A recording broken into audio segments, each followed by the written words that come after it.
புத்தகம் 94ஆம் சங்கீதம் 14ஆம் வசனம். கர்த்தர் தம்முடைய ஜனத்தை நெகிழ விடாமலும் தம்முடைய சுதந்திரத்தை கைவிடாமலும் இருப்பார். இந்த மாதம் இந்த வாக்குத்தத்தத்தை நல்ல ஆழமா அஸ்திபாரம் போட்டு அதுல உறுதியா நில்லுங்க, விசுவாசிங்க. கர்த்தர் தம்முடைய ஜனத்தை நெகிழ விட மாட்டார், அவருடைய சுதந்திரத்தை கைவிட மாட்டார் என்று வேதம் சொல்கிறது. கர்த்தருக்கென்று இந்த உலகத்துல ஒரு ஜனம் இருக்கு, அதான் ரொம்ப முக்கியமா கவனிக்க போறோம். இந்த உலகத்துல 820 கோடி ஜனம் இருக்காங்க. 850 நான் நினைச்சிட்டு இருந்தேன், நெட் ஓபன் பண்ண எவ்வளவு ஜனம் இருக்காங்க? 820 கோடி ஜனம் இருக்காங்க உலகம் முழுவதும். நம்ம இதுல எவ்வளவு பேர் இருக்கோம்? அவ்வளவுதான். ஆனா கோயம்புத்தூர்ல எவ்வளவு இருப்பாங்க, தமிழ்நாட்டுல எவ்வளவு இருப்பாங்க, இந்தியாவில் இருப்பாங்க, இந்தியா வெளியில உள்ள ஒவ்வொரு நாட்டிலும் இருக்காங்க. இந்த ஜனம் கவனிங்க, இந்தியாவில் மட்டும் 130 கோடி நினைச்சிட்டு இருந்தேன், 146 கோடி ஜனம் இருக்காங்க. சத்தமா சொல்லுங்க, 146 கோடி ஜனம். ஆனா கவனிங்க, இந்த ஜனத்தொகையில் உலகிலானாலும் உலகத்தின் எந்த ஒரு நாட்டில் இருந்தாலும், இந்தியாவுல, தமிழ்நாட்டுல, கோயம்புத்தூர்ல, எந்த ஊர்ல இருந்தாலும் இவர்கள் நடுவுல ஒரு கூட்ட ஜனம், கர்த்தருடைய ஜனம் இருக்காங்க. சொல்லுங்க, உலகம் முழுவதும் கர்த்தருக்கென்று ஒரு ஜனம் இருக்கிறது. உங்க தெருவுல ஒரு 50 குடும்பம் இருக்குன்னா அதுல சில குடும்பம் கர்த்தருடைய ஜனம். இந்த ஊருக்குள்ள இவ்வளவு ஜனம் இருக்கிற குடும்பங்கள் இருக்கிற நடுவுல கர்த்தருடைய ஜனம் அது. சத்தமா சொல்லுங்க, அல்லேலூயா. கர்த்தருக்கு ஒரு ஜனம் இருக்கிறது, கர்த்தருக்கு ஒரு சுதந்திரம் இருக்கிறது. கர்த்தர் இல்லாத ஜனம் இருக்கிறாங்க, கர்த்தருடைய சுதந்திரம் ஆகாதவங்க இருக்கிறாங்க. கவனிக்கிறீங்களா? கர்த்தருடைய ஜனம் யார்? கர்த்தருடைய ஜனம்னா யார்? யாத்திராகமம் 19ஆம் அதிகாரம் 5வது வசனத்தை வாசிப்போம். இப்பொழுது நீங்கள் என் வாக்கை உள்ளபடி கேட்டு உடன்படிக்கையை கைக்கொள்வீர்களானால் சகல ஜனங்களிலும் நீங்களே எனக்கு சொந்த சம்பத்தாக இருப்பீர்கள். என் வாக்கு கேட்கிறீங்க, அது உள்ளபடி கேட்கிறீங்க, கவனிக்கிறீங்க, உட்கொள்ளுகிறீங்க, பற்றிக்கொள்ளுகிறீங்க. அப்படி கேட்கிற ஜனம் என்னுடைய உடன்படிக்கை, என்னுடைய காரியங்கள், சொல்லப்பட்ட வழிமுறைகளை அவைகளை கை கொள்ளுகிறீர்களானால் சகல ஜனங்கள் நடுவிலும் நீங்களே எனக்கு சொந்த ஜனம், சொந்த சம்பத்து, சொந்த சுதந்திரம். நீங்க தான். அல்லேலூயா, கர்த்தருக்கு ஸ்தோத்திரம் உண்டாகட்டும். இங்க பாருங்க, இந்த ஊருக்கு 1990ல வரேன். 93ல நான் இருந்த இடத்துல 4 ப்ராஜெக்ட்ஸ் டெவலப் ஆகுது. 1 நான் இருந்த ப்ராஜெக்ட், 2 ஒரு சபை ப்ராஜெக்ட், 3 இன்னொரு ஸ்தாபன ப்ராஜெக்ட், 4 ஒரு கம்யூனிட்டி. கம்யூனிட்டி டெவலப் பண்ற இடத்துல நானும் சப்போர்ட்டா இருக்கேன், இன்னொருத்தர் பண்றாங்க. அதுல 4 சென்ட் 6500 ரூபாய் கண்ணுளி புதுங்குச்சுங்க. 6500 ரூபாய் கொடுங்க. சத்தமா சொல்லுங்களேன். கஷ்டப்பட்டோம். 675 ரூபாய் சம்பளம் வாங்குறேன், 6500 ரூபாய் எடுத்து கொடுக்கணும். இதெல்லாம் மிச்சப்படுத்தி கொடுத்தோம். ஹலோ, ஒரு தரிசனம் இருக்கணும், ஒரு சம்பத்து உருவாக்கணும், ஒரு சுதந்திரத்தை உருவாக்கணும். சில காரியங்களை உருவாக்குறதுக்கு உங்க இருதயத்தில் அது வந்தாதான் பண்ண முடியும். 6500 ரூபாய் 4 சென்ட் வெறும் எங்க இத பைபாஸ் பக்கத்துல கவனிக்கிறீங்களா? ஆனா இந்த நிலம் வாங்குற நாட்கள்ல ஏகப்பட்ட பிரச்சனையில இதை எப்படியாவது வாங்கி முடிக்கணும்னு சொல்றதுல ட்ரஸ்ட்டுக்கு தான் வாங்குறோம், எனக்கு வீட்டுக்கு வாங்கல, கூலிக்கு வாங்குறோம். அந்த நிலத்தை விற்கிறேன், எனக்கு கர்த்தர் அந்த 4 சென்ட் 6500 ரூபாய 65,000 கொடுத்தார். புரியுத சொல்றது? உருவாக்குறது எப்படி கஷ்டம்தான். தியாகம் இருக்கு, அர்ப்பணம் இருக்கணும், தரிசனம் இருக்கணும். சத்தமா சொல்லுங்க. எனக்கு ஒரு சொந்த சம்பத்து இருக்கு ஊர்ல. எனக்கு இன்னைக்கும் ஒரு இடம் இருக்கு, அதை பராமரிக்க முடியல. என்னைக்கோ ஒரு நாள், வருஷத்துல ஒரு நாள் போவோம், 2 நாள் போறோம். அன்பு தேவ பிள்ளைகள் கவனிங்க, அந்த ஒரு சின்ன இடம் இருக்கு. நாம் போய் நானும் மகனும் திட்டமிடுவோம். என்ன ஆனாலும் இந்த லேண்ட பராமரிப்பு இல்லாத நிலம் போல போயிடும், நம்ம அங்கே இருப்போம், நம்ம கவனம் எல்லாம் வேற ஊழியமா இருக்கும், இந்த இடத்துக்கு ஒரு வழி செய்யணும் திட்டமிட்டோம். அழகாக வேலி போட்டோம், ஏற்ற போட்டோம், வச்சுட்டு வந்துட்டோம். இன்னைக்கு முள்ளும் முடிச்சு கிடைக்கும், புல்லும் முடிச்சு கிடைக்கும், எல்லாம் இருக்கும். ஆனா உள்ள யாரும் என்றாக சொந்த சம்பத்து. சொல்லுங்க. அதன் மேல ஒரு அக்கறை, அதன் மேல கவனம். இந்த பூமியில கவனிங்க, கர்த்தருக்கு சொந்த சம்பத்துன்னு ஒண்ணு இருக்கு என்று வேதம் சொல்லுது. கர்த்தருடைய ஜனம், கர்த்தருடைய சுதந்திரம், அது யாரு? அது இங்க இருக்கு. இதை நீ கவனிக்கணும். கர்த்தருடைய ஜனம், கர்த்தருடைய சுதந்திரம். அது வேதம் சொல்லுது, என் வாக்கை உள்ளபடி நீங்கள் கேட்டு என் உடன்படிக்கை கைக்கொள்வீர்களானால் சகல ஜனங்களிலும் நீங்களே என சொந்த ஜனங்கள், சொந்த சம்பத்து. அல்லேலூயா, கர்த்தருக்கு ஸ்தோத்திரம் உண்டாகட்டும். இதனால கவனிக்கிறீங்க, சொத்து, கடவுளுக்கு ஒரு சொத்து. கடவுள் தான் அந்த பூமியை படைச்சாரு. ஆனா அவருக்கு சொந்த ஜனம் என்று ஒரு கூட்டம் இருக்கிறாங்க. 1 கொரிந்தியர் 6ஆம் அதிகாரம் 20ஆம் வசனம் வாசிப்போம். கிரயத்திற்கு கொள்ளப்பட்டீர்கள், ஆகையால் தேவனுக்கு உடையவர்கள் நீங்க. கிரயத்திற்கு கிரயம் செலுத்தி வாங்கி இருக்கிறார். நீங்கள் கிரயத்திற்கு கொள்ளப்பட்டவர்கள். கிரயம் செலுத்தி உங்களை வாங்கி இருக்கிறார்.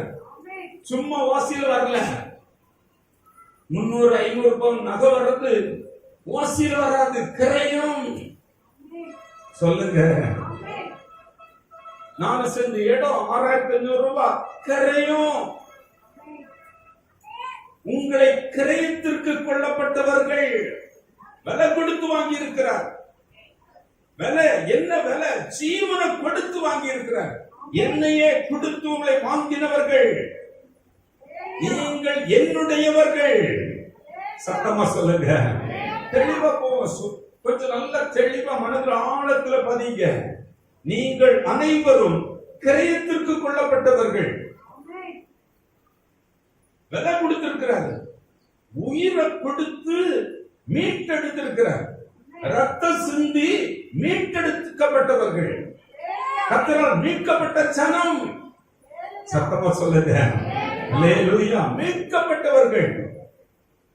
இந்த மீட்கப்பட்ட ஜனங்களை இன்னும் 2 வசனங்களை வாசிப்போம். கவனிங்க. மார்க் 1ஆம் அதிகாரம் 15வது வசனம். காலம் நிறைவேறிற்று, தேவனுடைய ராஜ்யம் சமீபமா இருக்கிறது, மனம் திரும்பி சுவிசேஷத்தை ஏற்றுக்கொள்ளுங்கள். தேவனுடைய ராஜ்யம் பக்கத்தில் இருக்கு. சொந்த சம்பத்தாக மாறுறதுக்கு வாய்ப்பு உனக்கு இருக்கிறது. சொந்த சம்பத்து, சொந்த ஜனம், சொந்த ஜனமாக ஆவதற்கு உனக்கு ஒரு பெரிய வாய்ப்பு. மனம் திரும்பி சொல்லப்படுகிற வார்த்தைகளை ஏற்றுக்கொள்ளுங்கள்.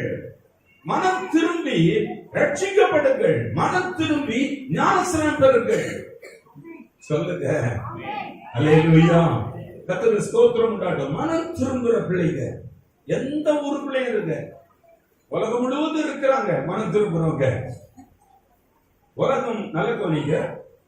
கோயம்புத்தூர்ல கோயம்புத்தூர் கலெக்டர் ஆளுகிற ஒரு டெரிட்டரி இருக்கிறது.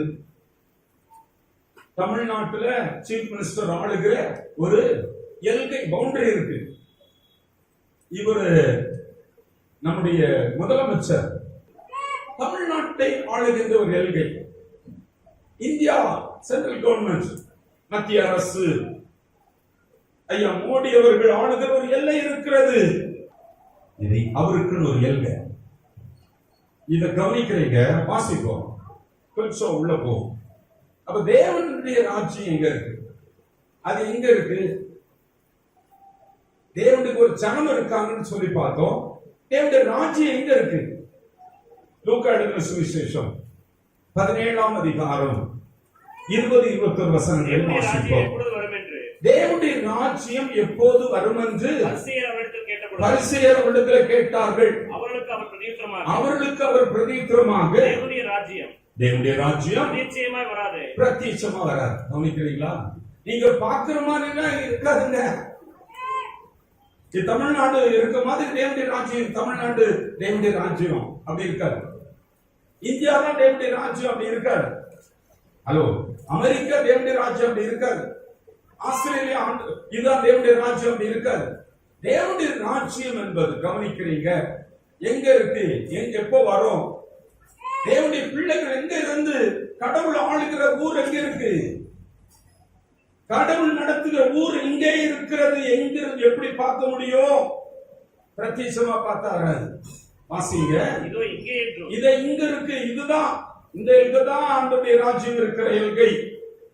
அது அங்க இருக்கு, அந்த ஊர் தான் தேவன் ஆளுகிற ராஜ்யம் என்று சொல்லப்படுவதற்கு இருக்கு. அப்படி ஒன்னும் இருக்காது. அப்படியெல்லாம் நீங்க பார்த்தா கிடைக்காது. தேவனுடைய ராஜ்யம் எங்க இருக்கு? தேவனுடைய ஜனம் எங்க இருக்காங்க? வாசிங்க, இதோ தேவனுடைய ராஜ்யம் உங்களுக்குள்ள இருக்கிறது. சத்தமா சொல்லுங்க, அல்லேலூயா. தேவனுடைய ராஜ்யம் என்பது உங்களுக்குள்ள இருக்கு. மனம் திரும்பி ரட்சிக்கப்பட்ட பிள்ளைகளுக்குள் தேவனுடைய ராஜ்யம் இருக்கிறது. சொல்லுங்க, அவங்களை எப்படி பார்க்க முடியும்? ஊருக்குள்ள பாருங்க, 50 குடும்பம் அப்படி இருக்கும், அதுல ஒன்று இப்படி இருக்கு. உலகம் முழுவதும் இருப்பாங்க. யாருக்குள்ளெல்லாம் கர்த்தர் இருக்கிறாரோ, ஆண்டவரை ஏற்றுக்கொண்டவர்கள் யாரெல்லாமோ அவர்கள் தேவ ராஜ்யத்துக்கு உட்படுகிறார்கள். அல்லேலூயா. நமக்கு 3 கவர்மெண்ட் மனசுல வச்சுக்கோங்க. 3 கவர்மெண்ட். 1 தமிழ்நாடு கவர்மெண்ட். நீங்க எல்லாரும் யாரு கட்டுப்படணும் சொல்லுங்க? தமிழ்நாடு ஸ்டேட் கவர்மெண்ட் நீங்க கட்டுப்படணும். ஸ்மார்ட் கார்டு வச்சிருக்கணும், அது வேணும், இது வேணும், அது இருக்கணும், இது இருக்கணும். எல்லாம் தமிழ்நாட்டுக்குள்ள உங்களுக்கு இதுக்குள்ள இருக்கணும். எல்லாம் தூங்கிடுவான். ஹலோ, சரி. அடுத்து நமக்கு சென்ட்ரல் கவர்மெண்ட், அதுக்கும் நீங்க கட்டுப்பட்டு இருக்கணும். ஸ்டேட் கவர்மெண்ட்டுக்கு கட்டுப்படணும், சென்ட்ரல் கவர்மெண்ட்டுக்கும் உட்பட்டு இருக்கணும். ஹலோ, நீ கட்டுப்பட்டு தான் இருக்கிறீங்க. அப்படியெல்லாம் இல்ல, எனக்கு அவரை பிடிக்காது, கட்டுப்பட்டு தான் இருக்கும். சத்தமா சொல்லுங்க. நமக்கு 2 ஆட்சியில நம்ம இருக்கிறோம் உள்ள. ஆனா சொல்லப்படுகிற கவனிங்க, நாம் 3வது ராஜ்யத்துக்குள்ள இருக்கிறோம். அது கவர்மெண்ட் ஆஃப் ஹெவன். அல்லேலூயா. தேவனுடைய ராஜ்யம் உங்களுக்குள்ள இருக்கிறது. நமக்கு ஸ்டேட் கவர்மெண்ட் தான் முதலமைச்சர் நமக்கு பதில் கொடுப்பார். இங்க எல்லாம் பார்ப்போம், ஒன்னும் இல்லைன்னா சீஃப் மினிஸ்டர் செல்லுக்கு நம்ம பண்ணலாம். இங்க எல்லாம் பார்ப்போம், சென்ட்ரல் கவர்மெண்ட்ல அப்படி நம்ம அப்ளை பண்ணுவோம், அதை பண்ணுவோம். இந்த கவர்மெண்ட் நம்ம பதில் கொடுக்கணும். நமக்கு மட்டும் பரலோக கவர்மெண்ட் ஒண்ணு இருக்கு. சத்தமா சொல்லுங்க, பரலோக கவர்மெண்ட். பரலோக கவர்மெண்டின் லீடர், தலைவர், சேர்மன், ராஜா நம்முடைய தேவாதி தேவன், கர்த்தாதி கர்த்தர், ரட்சிக்கப்பட்டு கர்த்தரை ஏற்றுக்கொண்ட பிள்ளைகள் அத்தனை பேருக்கும் அவரே. ஹல்லேலூயா. சத்தமா சொல்லுவோமே. ஹல்லேலூயா. அதை கவனிக்கிறீங்க. உங்களுக்கு எனக்கோ பரலோக கவர்மெண்ட் கீழே நம்ம இருக்கிறோம். என்னை விசாரிக்க, என்னை பொறுப்பெடுக்க, என்னை நடத்த, எனக்கு என்னெல்லாம் வரணுமோ அதை பார்த்துக்கொள்ள அவர் ரெடியா இருக்காரு. பரலோக கவர்மெண்ட் மட்டும் உங்களிடத்திலிருந்து என்னிடத்திலிருந்து கர்த்தர் எதையும் எதிர்பார்ப்பதில்லை. அவர் ஏராளம் தாராளமாய் உள்ளவர். அவர் அள்ளி கொடுக்கிறவர். ஆமென் சொல்லுங்க. உலகத்தை அவர் கொடுத்தார். உலகத்தில் உள்ள எல்லா நன்மைகளும் அவர் கொடுத்தவைகள். வேலை அவர் கொடுக்கிறது, வருமானம் அவர் கொடுக்கிறது, சுகம் அவர் கொடுக்கிறது, பொருளாதாரம் அவர் கொடுக்கிறது, வீடு அவர் கொடுக்கிறது. ஆமென் சொல்லுங்க. பிள்ளைகள் அவர் கொடுக்கிறது, குடும்ப சமாதானம் அவர் கொடுக்கிறது, நம்முடைய வாய்ப்புகள் அவர் கொடுக்கிறது, தொழில் அவர் கொடுக்கிறது, அவர் ஆர்டர் கொடுக்கிறாரு, கொண்டு கூட என் பிள்ளைகிட்ட. அல்லேலூயா. வாய்ப்புகளை அவர் கொடுக்கிறார். இந்த கவர்மெண்ட் கீழே தான் நீங்க இருக்கிறீங்க. சொல்லுங்க. அல்லேலூயா. சத்தமா சொல்லுவோம், இன்னும் சத்தமா சொல்லுவோம், பின்னால சத்தம் வரட்டும். அல்லேலூயா. சோத்திரம். இந்த கவர்மெண்ட் கீழே இருக்கிறோம். இத புரிச்சு அந்த சிஸ்டத்துக்குள்ள நீங்க அடாப்ட் ஆயிட்டீங்கன்னா உங்களுக்கு இல்லாததெல்லாம் இருக்கிறதா மாறிடும். உங்கள்கிட்ட எது எதிர்பார்த்து வாங்குறது இல்ல. இந்த ஊர்ல செல்லுபடியாகிறது ரூபா நோட்டு. பணம் கொடுக்கலாம், நகை கொடுத்து மாற்று பொருள் வாங்கலாம், நிலம் மாற்று பொருளை வாங்கலாம், வீடை மாற்றி நிக்கலாம், அப்படி வச்சுக்கலாம். ஆனா பரலோகத்தில் நீங்க ஏதாவது வாங்கணும்னா விசுவாசம் மட்டும்தான் செல்லுபடியாகும். விசுவாசம் இருந்தால் தேவனுடைய மகிமையை காண்பீர்கள். ஹல்லேலூயா. விசுவாசம் மட்டும்தான் பரலோக கவர்மெண்ட்ல இருந்து எதையும் பெற்றுக் கொள்ள முடியும். விசுவாசம் இல்லாம தேவனுக்கு பிரியமா இருக்க முடியாது. முடியாது. அன்பு தேவ பிள்ளைகள் கவனிங்க. இப்போ நமக்கு சில காரியங்களை கவனிக்க போறோம். இந்த ஆண்டவர் சொல்கிறார், பரலோக ராஜ்யம் உங்களுக்குள்ள இருக்கு. மனம் திரும்பினோம், சத்தியத்தை கேட்டோம், மனம் திரும்பிட்டோம், இப்போ அவரை ஏற்றுக்கொண்டுட்டோம். அவர் எனக்கு இதெல்லாம் பண்ணிட்டாரு, என் பாவங்கள் போயிடுச்சு, நான் கழுவப்பட்டுட்டேன், நான் நீதிமான் ஆக்கப்பட்டேன். ஆமென் சொல்லுவோமா? நான் பரிசுத்தமாக்கப்பட்டுட்டேன். இந்த ஊர்ல வாழ்கிற பிள்ளைகள் இது ரொம்ப முக்கியம். இது நிலைநாட்டப்படுகிறது என்றால் நீங்கள் தேவனுடைய பிள்ளைகள், நீங்கள் தேவனுடைய சம்பத்துகள், அவருடைய சொந்த சனங்கள். இந்த கவர்மெண்ட் கவனிங்களா? அல்லேலூயா சொல்லுவோமா? இது கவர்மெண்ட் ஆஃப் ஹெவன். இது உங்க மனதில் இருக்கணும். நான் என் வீடு, என் குடும்பம், என் காரியம், என் எதிர்காலம் எல்லாமே ஒரு கண்ட்ரோலுக்குள்ள இருக்கு. என்ன கண்ட்ரோல்? எனக்கு மேல இந்த கவர்மெண்ட்டுக்குள்ள நான் இருக்கிறேன். அல்லேலூயா. அந்த கவர்மெண்ட் என்ன சொல்லுது நம்ம பார்க்க போறோம். அவர் என்னைக்கு ஆண்டவரை நீங்க இது இல்ல இதுன்னு ஏற்றுக்கொண்டு ஞானசம் எடுக்கிறீங்களோ அன்றைக்கு நீங்கள் தேவனுடைய ராஜ்யம் உங்களுக்குள்ள வருது. நீங்க கவர்மெண்ட் ஆஃப் கவர்னுக்கு அண்டர்ல வர்றீங்க. பராமரிப்பு வேற, பாதுகாப்பு வேற, போஷிப்பு வேற, சப்ளை வேற, லெவலே வேற, உங்க பொருளாதாரம் வேற, அவர் சந்திக்கிறார். உங்களுடைய பாதுகாப்பு வேற. இறங்கி நிப்பாங்க அடிக்க. எலிசாவை பிடிக்க வந்த நேரம் என்ன நடந்தது? அக்னிமயமான ரதங்களும் அல்லேலூயா வீரர்களும் நிக்கிறாங்க, தொட முடியும். பரலோக கவர்மெண்ட் பராமரிப்பு வேற. இந்த ராஜா ஏராளம் தாராளமானவர். என்னைக்கு ஏற்றுக்கொண்டீங்களோ அன்னைக்கு நீங்க வேற. இந்த சிந்தை வளரட்டும், உங்க மனதில் நல்லா நிரப்பட்டும், இருதயத்தில் நிரப்பட்டும். நான் யாருக்கு கண்ட்ரோல் இருக்கிறேன்னா என்னை படைத்த அண்ட சராசரங்களை படைத்த ராஜாதி ராஜா சர்வ வல்லவர், அவருக்கு கீழே அண்டர்ல நான் இருக்கிறேன். அவருடைய பிள்ளையாக இருக்கிறேன், அவருடைய பிரஜையாக இருக்கிறேன், அவருடைய ஜனமாக இருக்கிறேன். சொல்லுங்க, சொந்த ஜனம் நான் தான். அல்லேலூயா. எல்லாம் சேர்ந்து சொல்லுவோமா? இந்த பார்தலத்தின் சொந்தக்கார் சொல்லுவாங்க. இந்த பாதலத்தின் சொந்தக்கார், இந்த உள்ளத்தின் சொந்தமானார். இந்த பாதலத்தின் சொந்தக்காரர் எங்கள் உள்ளத்தில் சொந்தமானார். ஆனந்தமே பரமானந்தமே இது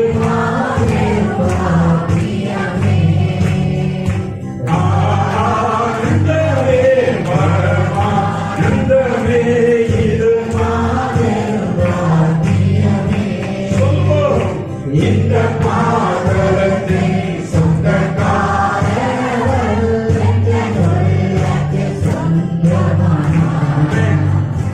இந்த பாதலத்தின் சொந்தக்காரர் எங்கள் உள்ளத்தில் சொந்தமானார். இந்த ஜனம் உள்ள சொந்தமாய் இருக்கிறார் என்பதை அதை நினைப்பூட்டி நல்ல ஸ்ட்ராங்கா பலப்படுத்திக்கோங்க. எனக்கு ஒரு பெரிய பராமரிப்பு இருக்கு, எனக்கு ஒரு கேர் இருக்கு, என்ன ஒரு வாட்ச் பண்ற கண்கள் இருக்கு. நான் தூங்கிடுவேன், அவர் தூங்க மாட்டாரு, எனக்கு வேண்டியதை நான் பண்ணுகிறார். அவர் சொல்லுகிறார், அவருடைய ஜனத்தை நெகிழ விட மாட்டேன். நெகிழ விடுகிறது வேற, கை விடுகிறது வேற. சொல்லுங்க, நெகிழ விட மாட்டேன். என் மகனுக்கு, என் மகளுக்கு, என் மகளுடைய குடும்பம், என் மகனுடைய குடும்பத்தை நெகிழ விட மாட்டேன். நெகிழுதல் என்றது வேற அர்த்தம். சொல்லுங்களேன், அல்லேலூயா. நெகிழ விட மாட்டேன், கைவிட மாட்டேன். நெகிழ விடுறத கொஞ்சம் பார்ப்போம். இந்த அறிவுக்குள்ள நீங்க வாழ்ந்தீங்கன்னா என்ன நடக்கும்? அதான் ரொம்ப முக்கியம். நெகிழ விடுவாரா என்பது நம்ம பார்க்கிறோம். வாசிங்க, மத்தேயு எழுதின சுவிசேஷம் 6ஆம் அதிகாரம் 25ஆம் வசனம். ஆகையால் எண்ணத்தை உண்போம், எண்ணத்தை உண்போம், எண்ணத்தை குடிப்போம் என்று உங்கள் ஜீவனுக்காக எண்ணத்தை உடுப்போம் என்று உங்கள் சரீரத்திற்காக கவலைப்படாதிருங்கள் என்று உங்களுக்கு சொல்லுகிறேன். ஆகாரத்தை பார்க்கிலும் ஜீவனும் உடையை பார்க்கிலும் சரீரமும் விசேஷித்தவைகள் அல்லவா? போதும். கவனிக்கிறீங்களா? சாப்பாட்டுக்கு என்ன பண்றது ஒரு பெரிய பிரச்சனை. சாப்பாட்டுக்கு என்ன பண்றது? ட்ரெஸ்ஸுக்கு என்ன பண்றது? கல்யாணம் பண்ணிக்க என்ன பண்றது? வீடு கட்டுறதுக்கு என்ன பண்றது? வீடை கட்டி முடிக்கணும், பணம் தேவை, என்ன பண்றது? என்ன பண்ணுகிறது? என்ன பண்ணுகிறது? என்ன பண்ணுகிறது? கவலை வருமா வராதா? வரும். இந்த வேத பகுதியை கொஞ்சம் நல்லாவே படிப்போம். உங்களுக்கு கவனிக்கிறதுக்காக தான் இதை திரும்ப படிக்கிறோம். 25 முதல் 32 வரைக்கும் படிக்கிறோம். ஆகையால் எண்ணத்தை உண்போம், எண்ணத்தை குடிப்போம் என்று உங்கள் ஜீவனுக்காகவும் எண்ணத்தை உடுப்போம் என்று உங்கள் சரீரத்துக்காகவும் கவலைப்படாதிருங்கள் என்று உங்களுக்கு சொல்லுகிறேன். ஆகாரத்தை பார்க்கிலும் ஜீவனும் உடையை பார்க்கிலும் சரீரமும் விசேஷித்தவைகள் அல்லவா? ஆகாயத்து பட்சிகளை கவனித்து பாருங்கள். அவைகள் விதைக்கிறதும் இல்லை, அறுக்கிறதும் இல்லை, களஞ்சியங்களில் சேர்த்து வைக்கிறதும் இல்லை. அவைகளையும் உங்கள் பரமபிதா விளைக்கூட்டுகிறார். அவைகளை பார்க்கிலும் நீங்கள் விசேஷித்தவர்கள் அல்லவா? கவலைப்படுகிறதினாலே உங்களில் எவன் தன் சரீர அளவோடு ஒரு முடத்தை கூட்டுவான்? உடைக்காகவும் நீங்கள் கவலைப்படுகிறது என்ன? காட்டு புஷ்பங்கள் எப்படி வளர்கிறது என்று கவனித்து பாருங்கள். அவைகள் உழைக்கிறதும் இல்லை, நூற்றுறதும் இல்லை. என்றாலும் சாலமோன் முதலாய் தன் சர்வ மகிமையிலும் அவைகளில் ஒன்றாய் போலாகிலும் ஊற்றிருந்ததில்லை என்று உங்களுக்கு சொல்லுகிறேன். அற்ப விசுவாசிகளே, இன்றைக்கு இருந்து நாளைக்கு அடுப்பிலே போடப்படும் காட்டுப்புல்லுக்கு தேவன் இவ்விதமாக உடுத்துவித்தால் உங்களுக்கு உடுத்துவிப்பது அதிக நிச்சயம் அல்லவா? ஆகையா எண்ணத்தை உண்போம், எண்ணத்தை குடிப்போம் என்று எண்ணத்தை உடுப்போம் என்று கவலைப்படாதிருங்கள். இவைகளெல்லாம் அஞ்ஞானிகள் நாடி தேடுகிறார்கள். இவைகளெல்லாம் உங்களுக்கு வேண்டியவைகள் என்று உங்கள் பரமபிதா அறிந்திருக்கிறார். நல்லா கவனிங்க, யார் அறிந்திருக்கிறார்? இதெல்லாம் கவர்மெண்ட் ஆஃப் ஹெவன். நீங்க 3வது கவனிக்குள் இருக்கிறீர்கள். ஒரு பராமரிப்பு, ஒரு பாதுகாப்பு, ஒரு சப்ளை, ஒரு நீடை சந்திக்கிற வழிகள், உங்களுக்கு ஒரு அரவணைப்பு, உங்கள் சுகம், உங்கள் சமாதானம், உங்கள் கட்டுதல், உங்கள் எதிர்காலம், உங்களுக்கு வேண்டிய எல்லா நன்மைகளும் இன்னொரு கவர்மெண்ட்டுக்குள் நாம் இருக்கிறோம். சொல்லுங்க. இங்க நம்ம தமிழ்நாட்டு கீழ்ப்படியணும், மத்திய அரசு கீழ்ப்படியணும். ஆனால் நாம் யாருக்கு உட்பட்டவர்கள்? நாம் எதற்கு உட்பட்டவர்கள்? நம்முடைய தேவைகள் எல்லாம் எப்படி சந்திக்கப்படும்? என் சுகம் எப்படி வரும்? என் வீடு எப்படி கட்டப்படும்? என் வாழ்க்கை எப்படி வரும்? என் எதிர்காலம் எப்படி இருக்கும்? என் பிள்ளைகள் எப்படி இருப்பார்கள்? கவலைப்படாதீங்க. நீங்க விசேஷித்தவங்க, நீங்க கிடைத்துக் கொள்ளப்பட்டவங்க. என் ரத்த சிந்தி உங்களை எடுத்திருக்கேன். உலகத்தில் ஏராளமாக இருக்காங்க. மனம் திரும்பி ரட்சிக்கப்பட்ட பிள்ளைகள் கவனிக்கிறீங்க. நீங்கள் பரலோக கவர்மெண்டின் கீழ் இருக்கிறீர்கள். இதெல்லாம் நல்ல கொஞ்சம். அஞ்ஞானிகள் ஐயோ சாப்பாட்டு என்ன செய்வேன், அடிச்சு விடுவாங்க. பிள்ளை கல்யாணம் பண்ணி கொடுக்கணும், என்ன பண்ணுவேன், அடிச்சு விடுவாங்க. வீடு வேணும், என்ன பண்ணுவேன், அடிச்சு விடுவாங்க. ஒர்க் ஆர்டர் வரணும், என்ன செய்வேன், அடிச்சுடுவாங்க. 32ஆம் வசனம் படிங்க. இவைகளெல்லாம் அஞ்ஞானிகள் நாடி தேடுகிறார்கள். இவைகளெல்லாம் உங்களுக்கு வேண்டியவைகள் என்று இந்த கவர்மெண்ட் அறிந்திருக்கிறார். இந்த மாதிரி மாற்றம் உங்கள் வீட்டில் வர வேண்டும் என்று அறிந்திருக்கிறார். இந்த மாதிரி ஒரு வீட்டில் ஒரு சேஞ்ச் வர வேண்டும், ஒரு முன்னேற்றம் வர வேண்டும், ஒரு கட்டுதல் வர வேண்டும், ஒரு பலப்படுதல் வர வேண்டும், ஒரு எழும்புதல் வர வேண்டும், விழுந்து கிடக்கிற நிலைமை மாற வேண்டும் என்று கர்த்தர் அறிந்திருக்கிறார். சொல்லுங்க. அல்லேலூயா. உங்க வீட்டில் ஒரு மாற்றத்தை குறித்து நீங்க யோசிக்கிறது, கவலைப்பட்டு உட்கார்ந்து என்ன ஒண்ணும் பண்ண முடியாது, ஒரு மனம் கூட கூட்ட முடியாது. நீங்க இப்படி பண்ணிட்டு உங்க வாழ்க்கையை வீணாக்காதீங்க என்று கர்த்தர் சொல்லுகிறார். அல்லேலூயா. நீங்க கவர்மெண்ட் சிஸ்டத்துக்குள்ள வாங்க. கவர்மெண்ட் சிஸ்டத்துக்குள் வாருங்கள். என்ன பண்ண முடியும்? நான் என்ன பண்ணுவேன்? என்னால இவ்வளவுதான் பண்ண முடியும். நெஞ்சு வலிக்குங்க. சொல்லி சொல்லி பார்க்கிறேன், ஒரு வேலையும் ஆக மாட்டேங்குது. நெஞ்சு வலிக்குங்க. நெஞ்சு உங்களுக்கு வலிக்காங்க. ஒரு நேர சாப்பாட்டுக்கு நான் என்ன பண்ணுவேன்னு சொல்லுகிற தேவ பிள்ளைகள் பைபிளை உற்று பாருங்க. அவருடைய பிள்ளை வைராக்கியமா இருக்கிற எலியாவை பாருங்க. எலியா ராஜாவுக்கு போய் சேலஞ்ச் பண்ணிட்டு வரான். நான் சொல்ற நாள் வரைக்கும் மழையும் பனியும் பெய்யாதிருக்கும் என்று கர்த்தருடைய ஜீவனை கொண்டு சொல்லுகிறேன் என்று ராஜாவிட சொடுக்குட்டு வர அப்படி இருக்கும் ராஜாவுக்கு. ஒன்னும் இல்லாதவன் இவன் வந்து சொல்லிட்டு போறான். பதில் கிடைச்சிருப்பாரு. அப்படி இருக்கு. சரி, தமிழ் இருக்காரு. அப்படியே நாட்டுல மழை இல்ல, பனி இல்ல, நாட்டுல கிணத்துல தண்ணி இல்ல, ஆத்துல தண்ணி இல்ல, குளத்துல தண்ணி இல்ல, ஏரியில இல்ல, நிலத்தடியில இல்ல, விவசாயம் இல்ல, பயிர் இல்ல, ஒண்ணு இல்ல, விளைச்சல் இல்ல. 3 வருஷமா ஒண்ணு இல்லாம போயிடுச்சு. கடையில போய் வாங்க கிடைக்கல.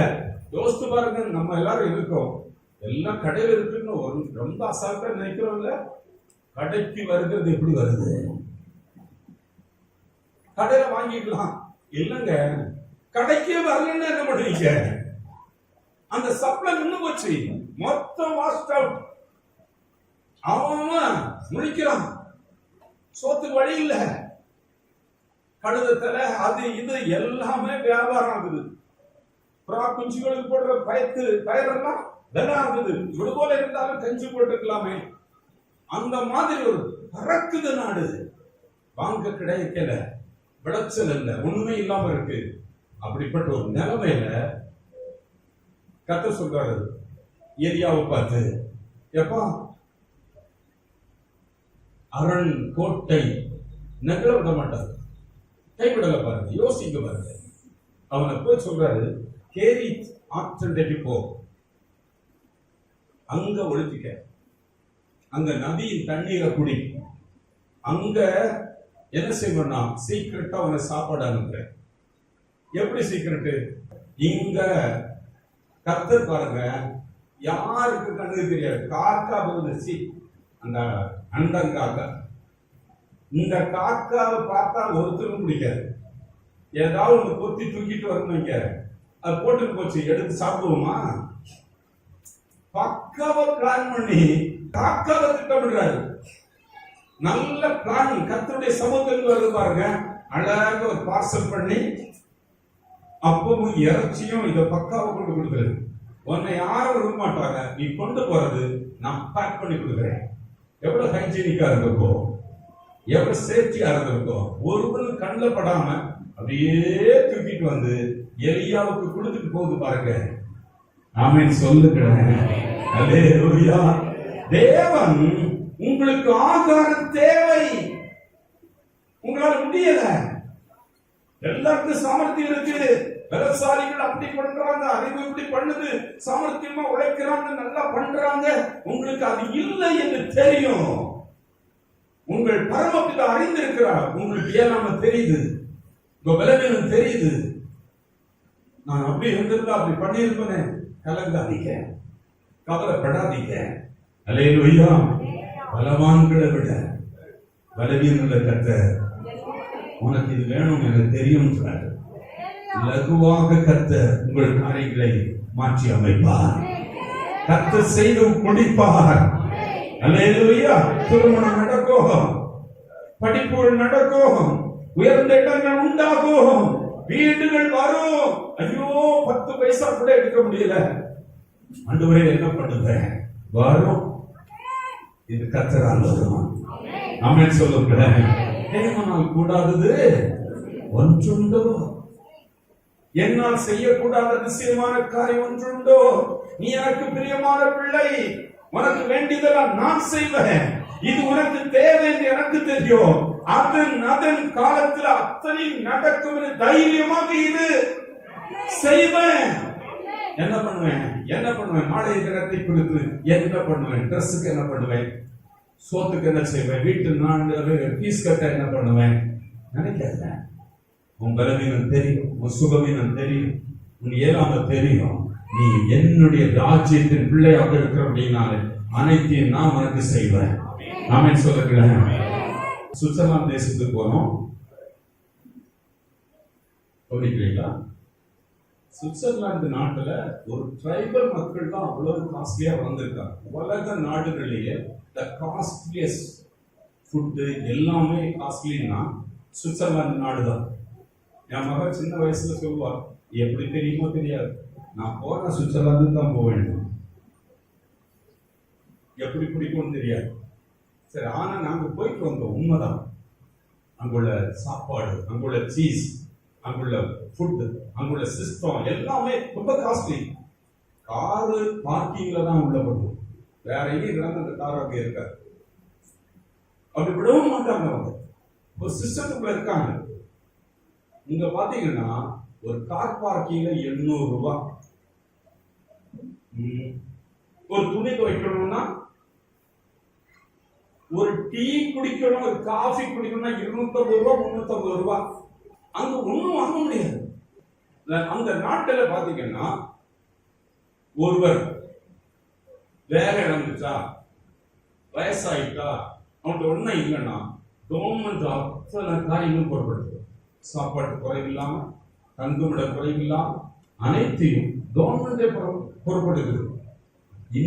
இந்த உலகத்தின் ராஜ்யமே இப்படி பொறுப்பெடுக்குமானால் இந்த அப்பா எல்லாவற்றிற்கும் காரணர், எல்லாவற்றையும் கொடுக்கிறவர், எல்லாவற்றையும் தர வல்லவர். எவ்வளவு பெரிய பொறுப்பாக உங்களுக்கு இருக்கிறார். உங்களுடைய பொறுப்பு அவர், உங்கள் பொறுப்பு அவர். அவரால் கூடும். சத்தமா சொல்லுங்க. நீங்க அவருடைய சம்பத்து, நீங்க அவருடைய சொத்து, நீங்க அவருடைய ஜனம். சத்தமா சொல்லுங்க. பார்த்துக்கொள்வார். அவர் பார்க்கிறார். அஞ்ஞானிகள் தேடுவாங்க. நீ அந்த மாதிரி கலங்கிட்டு வீட்டுல இருக்காத. வீட்டுல இருக்கும்போது கணக்கு வருது. என்ன பண்ணுவேன்? நாளை தினத்துக்கு தவற வருது. என்ன பண்ணுவேன்? எழும்பி உட்காரணும், பாட்டு புஸ்தகத்தை எடுக்கணும், பைபிளை தூக்கி வைக்கணும். இயேசு நீங்க இருக்கையில நான் சோர்ந்து போவதில்லை. இயேசு நீங்க இருக்கையில நான் சோர்ந்து, நீங்க எல்லாமே பார்த்துக் கொள்வீங்க, நீங்க எல்லாமே பார்த்துக் கொள்வீங்க. சொல்லுங்க, நீங்க எல்லாமே பார்த்துக் கொள்வீங்க, நீங்க எல்லாமே பார்த்துக் கொள்வீங்க. பார்த்துக்குவாரு. தைரியமா விசுவாசத்தோட நீங்க எனக்கு செய்கிறத நான் பார்க்கணும். ஒரு வீடு வாங்கணும், நல்லா பெரிய தீர்க்க தரிசனமா இருக்கணும். எனக்கு அதை பண்ணணும், இதை பண்ணணும், அப்படி லோன் போட்டுக்கலாம், இப்படி பண்ணிக்கலாம், இப்படி பண்ணிக்கலாம். நீங்க போன்ற திட்டத்தை விட அவர் பக்கத்துல உட்காருங்க, பாட்டு புஸ்தகம் எடுங்க, பாடி துதிங்க, பரலோகம் திறக்கும். அல்லேலூயா. கர்த்தரை மகிமைப்படுத்துங்க, தேவ பிரசன்னம் வரும், கர்த்தரை பார்க்க முடியும். ஹல்லேலூயா. தேவனுடைய ராஜ்யம் நமக்குள்ள இருக்கு. நான் தேவனுடைய டெரிட்டரியில் இருக்கேன். வீட்டை பற்றி நான் கலங்கிட்டு இருக்கிறேன். எல்லாரும் அப்படியெல்லாம் இருக்கிறாங்க. நான் என் பிள்ளைகளுக்கு என்ன பண்ணுவேன்? எல்லாரும் அப்படி இருக்காங்க, இப்படி இருக்காங்க. நான் என்ன பண்ணுவேன்? நான் என்ன பண்ணுவேன்? நான் என்ன பண்ணுவேன்? நீங்க ஒண்ணும் பண்ணாங்க. நீங்க செய்ய வேண்டியது, அல்லேலூயா, நீங்க பண்ண வேண்டியது தேவ சமூகம். ஆமென் சொல்லுவோமா?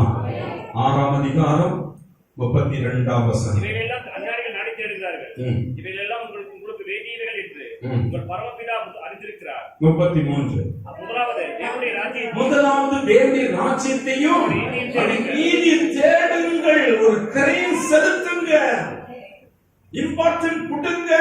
கவர்மெண்ட்ல இருந்து வரட்டும், ஆர்டர் வரட்டும், பதில் வரட்டும், ஜெயம் வரட்டும்.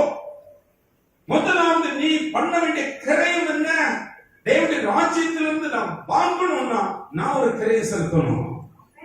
தேவனுடைய ராஜ்யத்தை தேடு, சத்தியத்தை தேடு, தேவ சமூகத்துக்கு போ, உட்கார்ந்து பாடி துதித்து அந்த அறைக்கதவை பூட்டி ஜெயில் கதவுக்குள்ள இருந்து நல்லா பாடு.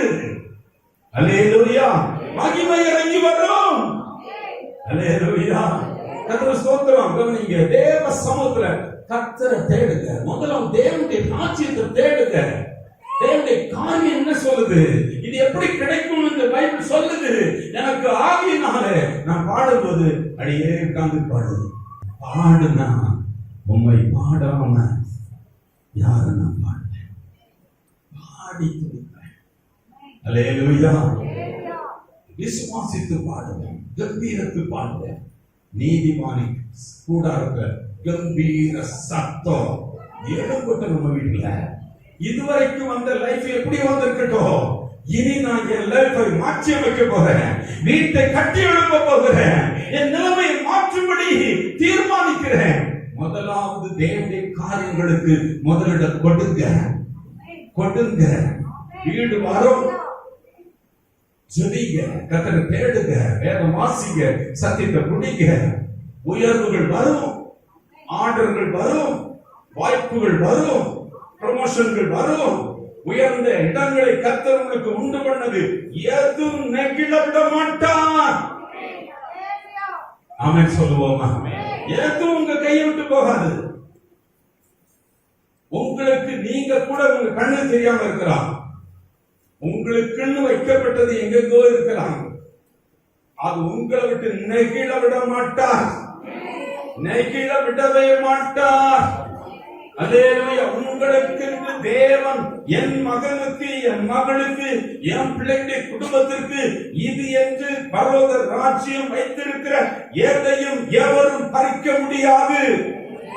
உங்க கண்ணுக்கு என்னை தெரியாம இருக்கலாம், இது எனக்கா, இது என் பிள்ளைகளுக்கா, என் ஃபியூச்சருக்கு இதை வச்சிருக்காரா தெரியாம இருக்கலாம். ஆனால் அவைகளை கர்த்தர் உங்களுக்கு உண்டு பண்ணாமல் இருக்க போவதில்லை, நெகிழ விட மாட்டார். உங்களுக்கு வர வேண்டிய எந்த நன்மையும் வேற எவருக்கு கையில சிக்க விட மாட்டார். அது உங்களுக்கு வரும்படி செய்வார். அல்லேலூயா. கர்த்தர் தம்முடைய ஜனத்தை நெகிழ விட மாட்டார். இது உங்களுக்குரியதுன்னா எங்கே போகாது, வரும். சொல்லுங்க, வரும். அல்லேலூயா. வரும். விசுவாசிக்கிறீங்களா? நான் தேவனுடைய ராஜ்யத்தின் பிள்ளை. முதலாவது நான் செய்ய வேண்டியது என்ன? இது எனக்கு வரும். ஆண்டவர் வாக்குத்தத்தம் பண்ணி இருக்கிறார். நான் நிச்சயம் அவருடைய பிள்ளை, அவருடைய ஸ்தானத்தில் இருக்கிற நான் கரையை செலுத்துறதெல்லாம் முதல் இடம். நீங்க பலவீனரா இருக்கலாம், ஏனாந்தவர்களா இருக்கலாம், நீங்க ஒன்னும் சாமர்த்தியம் உள்ளவர்களா, சம்பாதிக்க முடியாதவர்களா இருக்கலாம், காரியங்களை உருவாக்க தெரியாம இருக்கலாம், பலமில்லாம போயிருக்கலாம். ஆனா கர்த்தர் சொல்கிறார், பலவான்களாக உங்களை கர்த்தர் தெரிந்து கொள்கிறார்.